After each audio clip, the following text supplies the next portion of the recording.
Y arrancamos de una vez. Tenemos quarterbacks, tenemos receptores, tenemos running backs, tenemos de todo de jugadores que simplemente no nos gustan tanto para fantasy fútbol en la próxima temporada, ya sea por cambios de equipo, por lesiones existentes que por ahí puedan tener, porque su quarterback está en muy mala condición y son receptores. Son diferentes razones, vamos a analizar cada uno de ellos. Arrancamos con esta lista negativa de fantasy fútbol 2019, Mau. Venga, Chuy, pues comenzamos. El primero del que les quiero hablar, uno de los errores que más suelen cometer los jugadores de fantasy es encariñarse con algún jugador, ya sea porque es del equipo al que le vamos en NFL o porque es de esas historias que rara vez suceden, ¿no? El jugador que de la nada se convierte en una cuestión espectacular.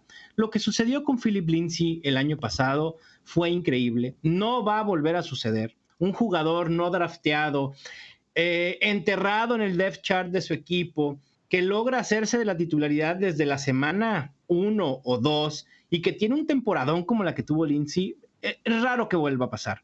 Y en ese sentido, Philip Lindsay no me disgusta, más bien me aterra. No, Ok. porque diga, no porque Philip Lindsay diga, ok, no tiene talento y va a ser solo, pues, algo de un año. No es eso, sino son varios factores. Como mencionaste, el tema de la lesión. La lesión que tuvo en la muñeca no es algo menor, fue una lesión que sucedió en la parte final de la temporada. Philip Lindsay no está listo, no va a estar listo para la pretemporada. Denver tiene un nuevo coach, un nuevo coordinador ofensivo, y perderse snaps con el cuadro titular en estas circunstancias suele pesar mucho. Creo que Royce Freeman, de quien pensábamos que era quien terminaría siendo el titular el año pasado, puede aprovechar esta situación, mostrarse con Vic Fangio, con el coordinador ofensivo nuevo, y entonces por lo menos forzar un ataque terrestre por comité. Y eso es lo que me preocupa con Lindsay. Fue muy efectivo el año pasado, de hecho fue uno de los 9 running backs en correr para al menos 1000 yardas y fue el 12º mejor en fantasy fútbol. Sinceramente veo una regresión en sus números. En cuanto a snaps jugados en 2018, Philip Lindsay jugó un 46%, mientras que Royce Freeman un 33%. Si nos ponemos a ver fríamente los números, no hay tanta diferencia. O sea, Philip Lindsay no estuvo tanto en el terreno de juego como hubiéramos querido o como los números totales de yardas pudieran hacernos creer. Y creo que si a eso lo reducimos todavía en 2019, los números van a bajar porque esa efectividad no es sustentable. Y tal vez en algún punto de la temporada, en este segundo año de Royce Freeman, no deja de ser un running back de segunda ronda que tiene ese pedigrí, que tiene ese talento y que podrían simplemente por el precio que ya pagaron por él tratar de forzarlo un poco hacia el backfield, tratarlo de incluirlo sí o sí en la ofensiva y que tal vez ya con la efectividad de cada uno puedan tomar una decisión ya más en cada temporada, pero sí o sí tienen que volver a involucrar a Royce Freeman, que inició su año de novato mal, lesionado, por ahí desplazado ya al final de la temporada, pero que lo puedan incluir en algún punto sí o sí ese segundo año. Sí, y también físicamente creo que Philip Lindsay no está hecho para ser un caballo de batalla. Es un jugador no de tanta estatura, no lo veo realmente como un jugador de 3 downs, y entonces creo que sí le va a ceder mucho juego a Royce Freeman. Yo trataría de evitar este ataque terrestre en la medida de lo posible y quizá en general a los jugadores de Denver. Sí, así es, justamente con Lindsay platicabas de una historia improbable. Podemos pasar a otra historia también improbable, que es el caso del siguiente jugador. Histórica también la Sí. temporada que tuvo Adam Thielen. Qué comienzo tuvo. Era impresionante. Y la verdad es que ya lo de Adam Thielen, tú decías, bueno, ya esta temporada se debe de acabar la racha, ¿no? Es imposible que continúe. Y lo lograba, y lo lograba, y eran semanas y semanas y semanas produciendo números estratosféricos en NFL y obviamente en consecuencia también estratosféricos en fantasy fútbol.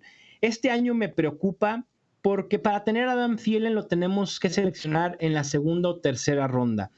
Me parece que no va a tener el volumen que tuvo el año pasado. Lo de Adam Thielen fue sustentable porque tuvo más de 100 targets. También los tuvo Stephon Diggs.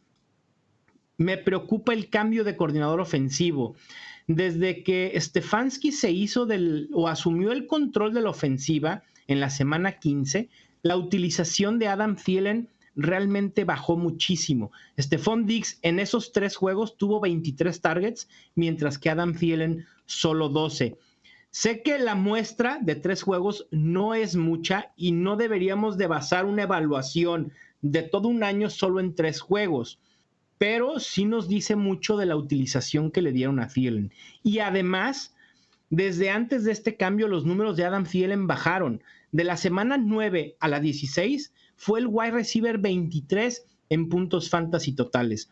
Yo dudo que Adam Thielen tenga números de wide receiver 1 o top 12 en 2019, y en ese sentido prefiero a Stephon Diggs como el receptor de mayor potencial en el ataque aéreo de los Vikings. Sí, fue un inicio histórico, obviamente muy difícil de continuar ya para la segunda parte de la temporada. Y no sé, en general yo no soy tan fan de estar arriba del barco de Kirk Cousins, que también afecta directamente a Adam Thielen. Y ahora que mencionas segunda o tercera ronda, también me generó un poco de incomodidad ver a Adam Thielen en esas rondas. O felicidad, pues, de que alguien lo tome en esas rondas y yo me haga de otro mejor jugador en esa misma ronda. Sí, digo, en estos momentos Sam Thielen seleccionado como el wide receiver 11. El que sigue inmediatamente después de él es AJ Green, y yo preferiría a AJ Green cualquier día con los ojos cerrados. Sí, sin duda alguna podemos encontrar mejores nombres que el de Adam Thielen y hasta su mismo compañero, como bien dices, Stephon Diggs.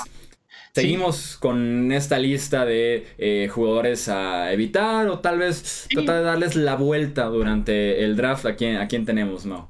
Mira, de corredores te puedo mencionar a Damian Williams. Me preocupa un poco lo que comentábamos en el episodio anterior, en los jugadores a tener en la mira.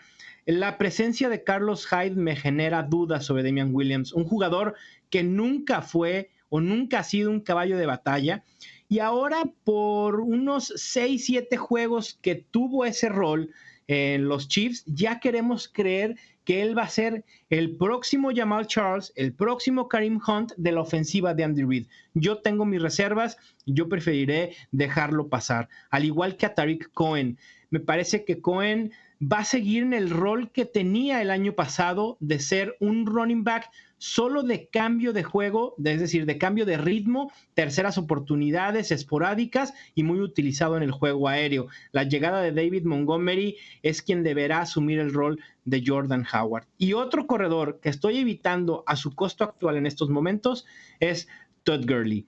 Si tú estás dispuesto a arriesgar en segunda, tercera ronda, adelante, ve por Todd Gurley. Yo no. La verdad es que el tema de su rodilla me preocupa bastante, y sobre todo por lo que nos quieren decir los Rams de que no están preocupados, pero sus acciones demuestran otra cosa. Retuvieron a Malcolm Brown, subieron en tercera ronda para hacerse de Darrell Henderson, así que hay muchas dudas sobre Todd Gurley y yo preferiría evitarlo. Sí, el caso de Todd Gurley es de los más interesantes. Como platicamos de él hace un año como primer pick, y ahora hablamos de él en segunda o tercera ronda, ¿no? Y ves como quién es el valiente que va por Todd Gurley en este sentido. Y mira, no tengo nada en contra que vayas por Todd Gurley, pero sí tienes que asumir ese riesgo. Es decir, tienes que tener en cuenta que Todd Gurley no va a ser ya el jugador caballo de batalla que vimos en los 2 años anteriores. O sea, sus acarreos van a bajar considerablemente. Quizá los Rams, si está bien de la rodilla, y bien entre comillas, porque lo que tiene, que es artritis, no se quita. O sea, eso no se va, no desaparece. Es una cuestión de cuánto Todd Gurley puede jugar con el dolor en la rodilla. Entonces los Rams, sabiendo el talento de Todd Gurley, lo van a querer guardar, a lo mejor 60% de acarreos, 50%, y lo demás dárselo a Darrell Henderson o a Malcolm Brown. Entonces, si vas por Todd Gurley segunda ronda, tienes que tener tu seguro en Darrell Henderson, y ahorita en estos momentos tienes que ir por él en sexta, séptima ronda, lo cual me parece bastante alto también. Entonces, es apostar por un ataque terrestre que no te da nada más que incertidumbre en estos momentos. Y en el juego aéreo, ¿quién dirías que son los jugadores que tenemos que evitar este año? En el juego aéreo me parece que es un tanto obvio a quien voy a mencionar, a Jarvis Landry, el receptor de los Browns. La llegada de Odell Beckham le va a quitar muchísimos targets. En ligas PPR pudiera tener todavía algo de valor, pero en ligas estándar para mí Jarvis Landry es casi indrafteable. O sea, prefiero otras opciones en ese rango en el que está siendo seleccionado. Las opciones aéreas de Denver no me gusta para nada. Emmanuel Sanders viene de una lesión. Hoy salió una nota, o en estos días salió una nota de que pudiera estar listo para la semana 1. No lo sabemos, también hay incertidumbre. Lo que queda es Courtland Sutton, está también Deshaun Hamilton, ninguno de los dos me entusiasma. Muchos están creyendo en el tight end novato, en Noah Fant.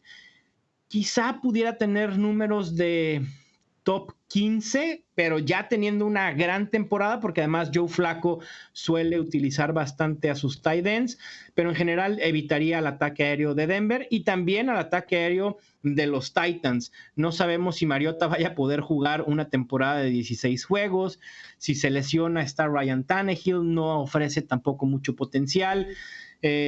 Corey Davis tiene talento, pero está siendo desperdiciado. AJ Brown, el novato, complicado en esta ofensiva que va a estar enfocada en el ataque terrestre, confiar en un receptor de primer año.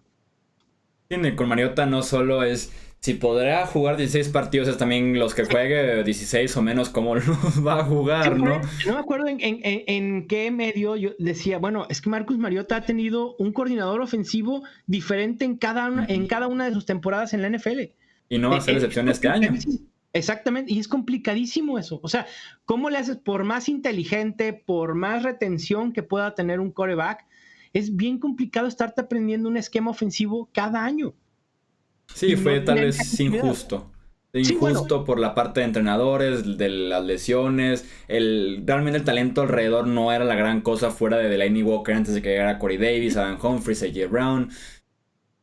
Sí, o sea, tal vez sí, eso podría ser, no ha sido tan justo a la vida NFLera con Marcus Mariota. El año pasado Marcus Mariota era uno de mis sleepers favoritos porque confié en Matt LeFleur y en su esquema, lo que había hecho en los Rams con Jared Goff, ese cambio de su segundo año me pareció muy interesante y dije, bueno, quizá puede arreglar un poco de lo que vimos en Mariota, pero no pasó así, también por las lesiones y porque descubrieron que Derrick Henry es el alma de esa ofensiva y lo van a utilizar una y otra vez. Sí, así es complicado confiar en ese juego aéreo tanto en Fantasy Football como en la columna de victorias para los Titans esta temporada en la NFL. Eso es todo entonces por este episodio de los jugadores a evitar en la próxima temporada de Fantasy Football. Mauricio Gutiérrez, nuevamente muchísimas gracias y recordarles que en estudiofantasy.com encuentran todavía más contenido de Fantasy Football que genera Mauricio todos los días. Mau, muchísimas gracias. Gracias a ustedes, un placer como siempre y espero que no sea la última invitación de la temporada. No, sin duda alguna no, porque no queremos que así sea y porque sin duda alguna la gente en redes sociales pide más contenido de Fantasy Football, específicamente viniendo de ti, entonces sin duda alguna no va a ser ni la tercera del año ni la última. Me parece perfecto. Ya saben que estuvo en los puntos operativos de amigo de Gallardo, yo soy Jesús Sánchez, esto hablemos de fútbol y nos escuchamos en el próximo episodio. Hasta luego.